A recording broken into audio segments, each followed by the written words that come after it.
Всем привет и сразу о хорошем. Флайскаевская аппаратура позволяет отлетать примерно на 900 метров с 6-децибельной антенной и на 1100 метров с 12-децибельной 45-сантиметровой неудобной антенной. Однако можно увеличить дальность путем установки бустера. Сегодня расскажу о двухваттных экземплярах. Первый и самый очевидный низкопробный дешевый вариант, который подойдет к нашему пульту. Вроде как. С ним в комплекте идет антенна, хвост с разъемом для доработки апы. Питается он от 5 вольт.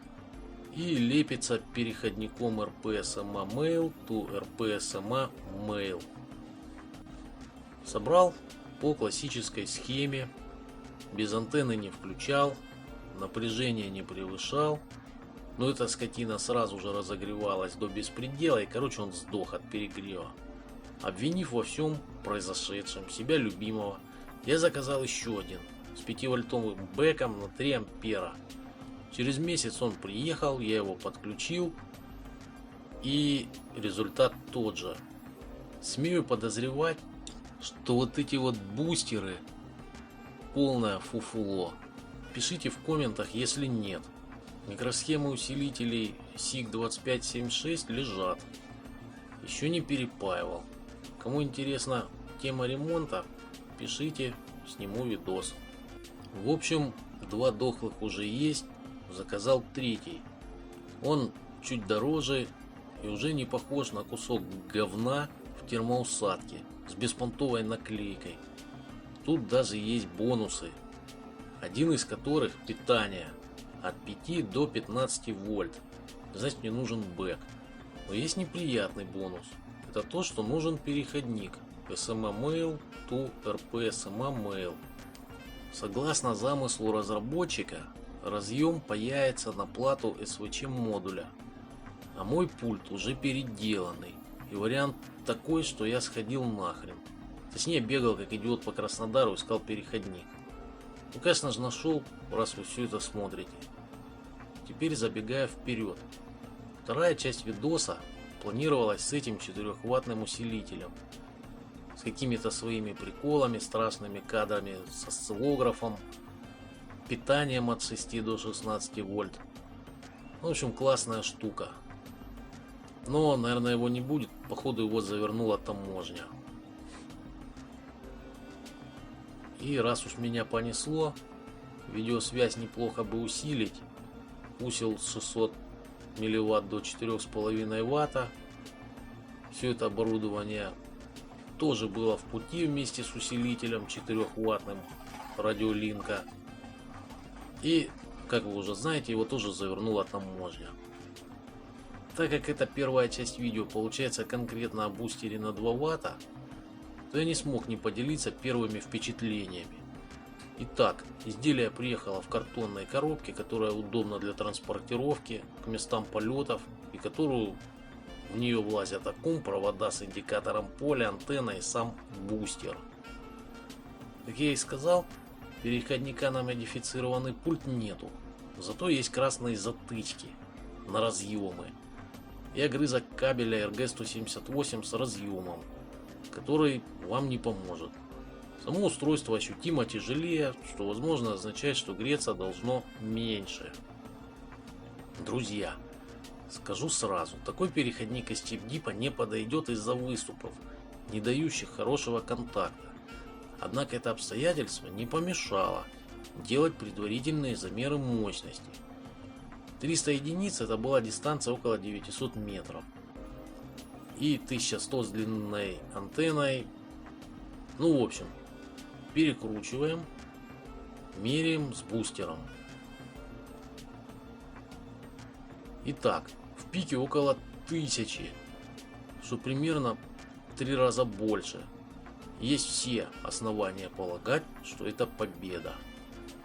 При этом ощупывание устройства пальцами выявило, что усилитель еле-еле греется, А значит, мощность реально идет не в тепло, а в излучение. Самопальный, но стильный и изящный индикатор поля – это, как выяснилось, решение кучи проблем с мощностью на выходе, которой может и не быть. Без этой штуки вы не поймете, есть ли прирост мощности, и если есть, то какой. Хотите ругайте, хотите нет, но я считаю важным рассказать о первоначальной доработке пульта, потому что уже здесь можно натворить дел. А начинаем мы с вынимания батареек. Аккуратно снимаем крышку, вынимаем два разъема, питание и разъем данных, и затем вынимаем антенну.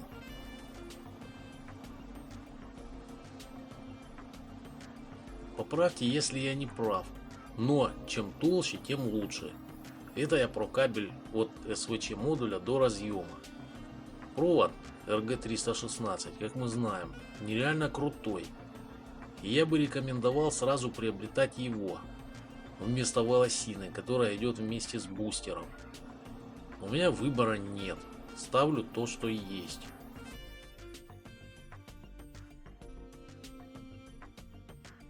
От пластиковой карты отрезаем полоску шириной 18 мм. Длина, чем длиннее, тем лучше, чтобы удобно было держать, пока делаем дырку, точнее отверстие. Отмеряем сантиметр и примерно посередине будем ковырять. Отверстие разъема можно проковырять отвертками, просверлить сверлом, выбить трубочкой, но мне больше понравилось канцелярским ножом. Когда станет понятно, что разъем пролезает, отрезаем. Затянуть гайку от души – это наше все. Если этого не сделать, эта штука может начать крутиться вместе с кабелем, который идет в СВЧ модуль. А если он будет перекрученный, то это считай, что испортили. Гаек там две. Одна вкручивает центральный штырь, который, если будет не контачить, то будет лажа. Мелкий разъем, который в СВЧ модуль, должен быть ориентирован по направлению к месту втыкания. Толщина пластиковой карты меньше толщины крепежа родной антенны, поэтому надо напихать туда кусочков, которые я сейчас нарезаю. По концовке надо получить 3 дополнительных слоя. Здесь важно не заливать это дело суперклеем или еще хуже хреново разведенной эпоксидкой. Это реально тема отстойная, я пробовал. Кабель от разъема подсоединим в последнюю очередь, потому что пока что мы примеряемся, и он может перекрутиться и понадобится новый. Когда мы добились плотной посадки разъема, можно начинать подрезать невпихиваемую сторону нашего крепежа канцелярским ножом. Как это лучше делать, я изо всех сил пытался показать максимально доступно для понимания. Разъем от СВЧ модуля должен смотреть по направлению, как вы его будете втыкать, но об этом я уже говорил. Когда все закрывается без усилий, подключайте все разъемы, антенна, питание, данные. Помните, если вы включите пульт с неподключенным кабелем антенны, то спалите СВЧ модуль, а это уже полный фейл. Друзья, перед испытаниями немного рассуждений. Я думаю, что крепить усилитель лучше, как сейчас показано. Кто не согласен, напишите в комментах. Почему он справа, а не слева? Потому что слева вторая антенна аппаратуры, и усил может создавать тень для ее излучения. Если питание бустера отключить, то он не будет излучать вообще ничего.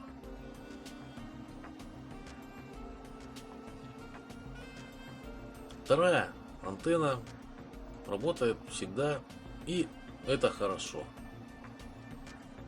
Всегда выключайте пульт, если что-то перекручиваете. Вот я думаю, можно же закрепить усилитель прямо. но тогда же антенна начнет цепляться за все, что хотите. И риск ее сломать возрастает просто капец как. Ну, кроме того, сбоку, когда он закреплен, его можно зафиксировать пластиковыми стяжками, и уже ничего страшного не произойдет. Ну, в общем, делаем контрольный замер с антенной без усилителя. И далее нас ждет тест в поле. Ну, я бы даже сказал 2 или 3 теста.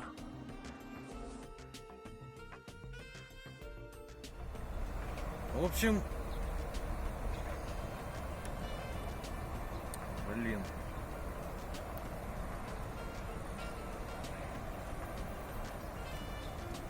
Все, конструкция собрана. Антенну делаю так, чтобы она смотрела вверх. Тогда диаграмма направленности, бублик этот будет, ну как бы, бля. Короче, вы поняли. Потому что если она будет смотреть так, то он будет... А это прямо будет центр, дырка от бублика. Квад с переломанной рамой, но это фигня. Питание подключено. 3,7 вольта. Ага. Сейчас бы полетел.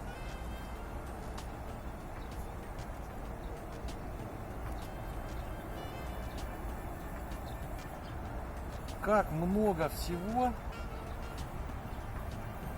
что может пойти не так.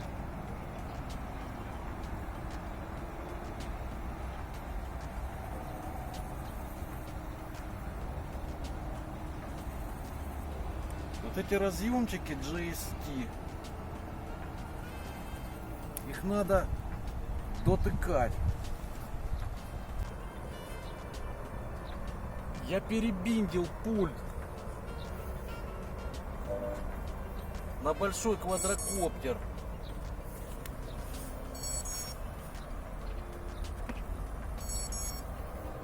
На вот этот.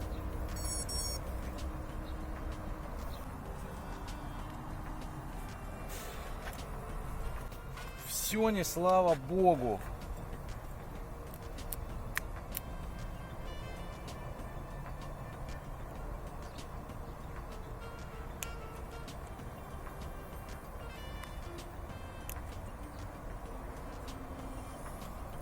Кусок стяжки.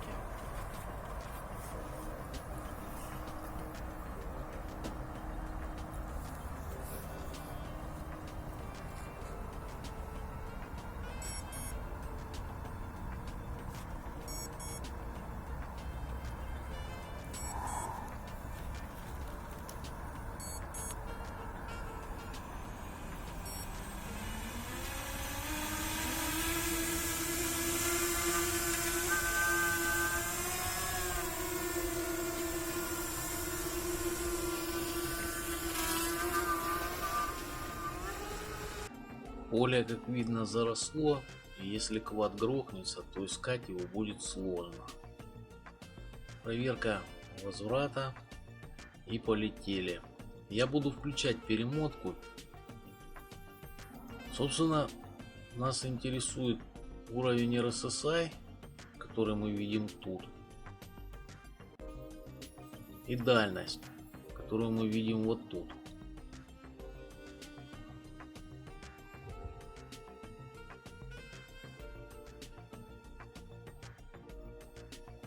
Дистанция километр, уровень 60-70 сигнала. Наверное, это хорошо. А вот видео не очень хорошо. На данном этапе своего квадрокоптерного развития я дальше еще ни разу не отлетал. Поэтому прямо сейчас очень страшно волнуюсь.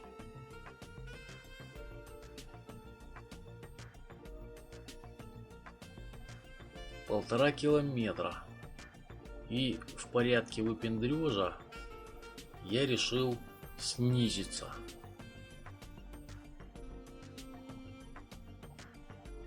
С мощностью все в порядке, но видео уже ребит, и я принял решение возвращаться.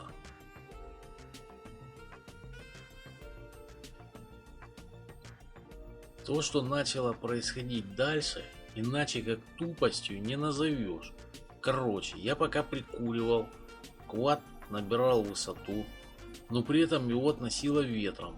Это особенность возврата по GPS, то что он набирает высоту на 15 метров больше максимальной с момента арма, а только потом летит назад.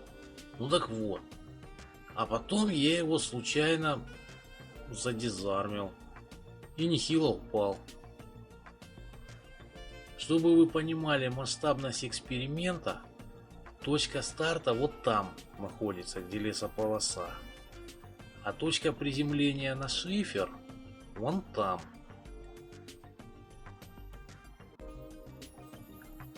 Я, наверное, склонен к излишнему драматизму, но нервы с этими экспериментами ушатываются на раз-два. Кстати, топать до машины — это вон туда.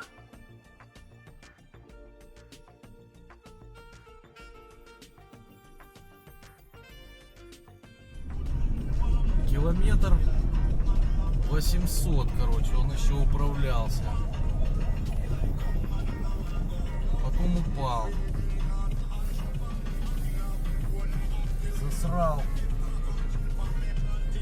штаны, пока лазил по гаражам. Короче,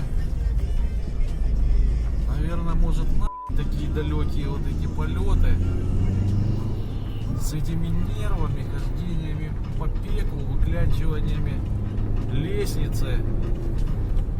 В общем, пока я отходил, ко мне приехал видеопередатчик на 1200 милливатт вместо имеющегося на 600, который TS5828. Если вы обратили внимание, разъема усилителя SMA, а я вот как-то не обратил. Проверенной антенны у меня не было, однако в 2018 году я по ошибке заказывал пагоду с SMA разъемом. Если говорить о качестве, то это антенна бомж класса. Ну вроде как, я могу ошибаться. Ну, в любом случае, посмотрим, как она себя покажет. В общем, поставил я передатчик. Был 600 милливатт X, 80 чего-то там, 5828, TS 5828. Поставил на 1,2 ватта, 1200 милливатт. Приделал к нему радиатор.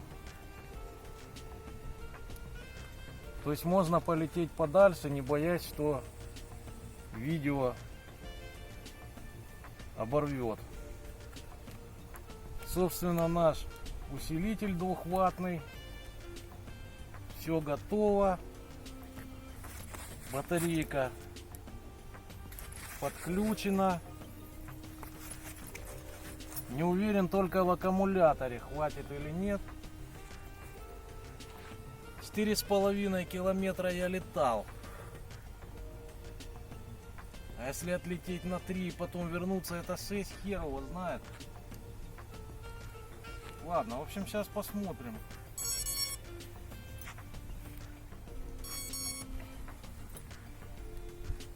Так, проверяем, чтобы шлем не резал наше видео.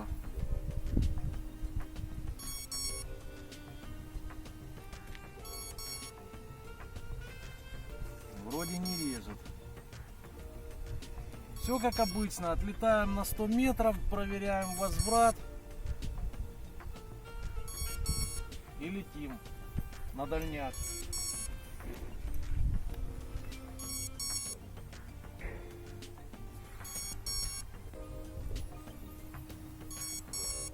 Так делать нельзя, пожар опасно.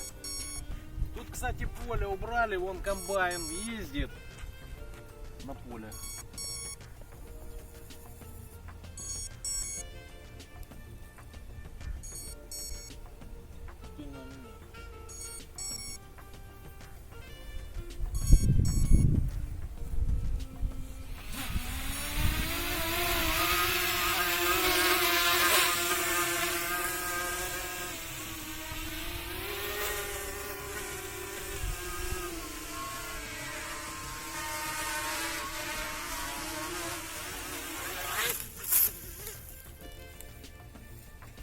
что такое.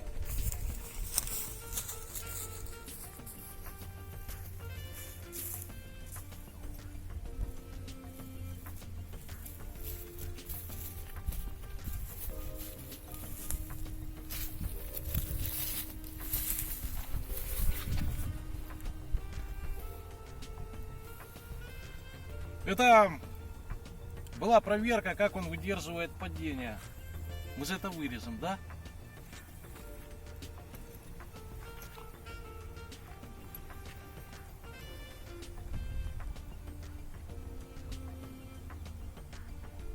Так, спутников 14, все, поехали.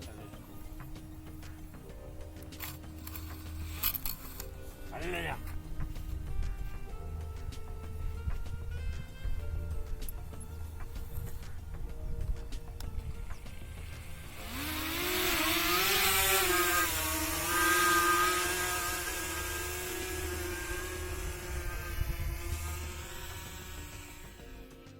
Стандартная проверка возврата. Хорошо, что поле начали косить. Так бы я забоялся летать. Ну, собственно, есть время рассказать об одной особенности моего эксперимента с дальностью. Оказывается, найти испытательный полигон в окрестностях Краснодара достаточно сложно. Во-первых, на всей протяженности полета под коптером не должно быть травы, в которой вы его хрен найдете, людей, на головы которых есть риск упасть, гор, лесополос, нарушающих прямую видимость, металлоконструкций, создающих помехи отраженным сигналом. Но кроме этого, на всем участке должна быть возможность подъезда автотранспортом для быстрого подбора квада с места падения, чтобы аккумулятор не сел в ноль или квад никто не подобрал. Должна быть погода, желание снять видос, который никто не будет кроме меня смотреть. Ну еще какие-то факторы. Сейчас, кроме артефактов, от видеопередатчика мы видим уровень сигнала и расстояние до меня. Высота около 100 метров. На этой высоте проходят все мои извращенские тесты.